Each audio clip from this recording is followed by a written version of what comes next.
বলছি আমি ধানগড়া বিশামপুর হাই মাদ্রাসাতে আজকে এসেছিলাম স্কুল। আর স্কুলে আমার ছিল অ্যাডমিট দিলে, ঠিক আছে, অ্যাডমিট দিয়ে আমি স্কুলে কিন্তু এই জায়গাতে আড্ডা মারতে এসেছি। গাইজ তোমাদের সব কিছু ক্লিয়ার করবো, তোমরা ভিডিওটা এন্ড অবধি দেখো, ঠিক আছে। আমাদের স্কুলটা দেখেন আগে, তারপরে কিছু বলবেন। এই যে দেখেন ভাই, কি বলবো, একদম দারুণ ক্রেজি। সো এই মুহূর্তে দাঁড়িয়ে আছি, বুঝছেন। এই যে দেখেন, আরে ভাই,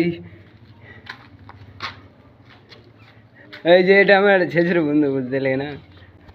আর এই মুহূর্তে আছি এই যে এখানে, মানে আড্ডা সিগারেট খাওয়ার জন্য জায়গাটা। হ্যাঁ, এই দেখেন স্কুলে এসে কি পাকামো হচ্ছে এটা। তো যাই হোক, এই যে আমি এখন বর্তমানে আছি, আপনারা টাইটেল থাম্বনেল থেকে অবশ্যই বুঝে গেছে যে কী টপিকের ভিডিও হচ্ছে। তোমরা একটাই কথা আমার রিকোয়েস্ট, যে তোমরা লাস্ট অব্দি দেখো ভিডিও, তাহলে বুঝতে পারবে। আমি কিন্তু এই মুহূর্তে আমি ভিডিওটা শেষ করলাম। তোমরা চ্যানেলটা, তোমরা ভিডিও দেখছো কিন্তু সাবস্ক্রাইব করো না গাইস, তোমরা সাবস্ক্রাইব করো, তাহলে তো হ্যাঁ তোমরা বলতে হবে না, সাবস্ক্রাইব করে দেবো। Thanks the for watching.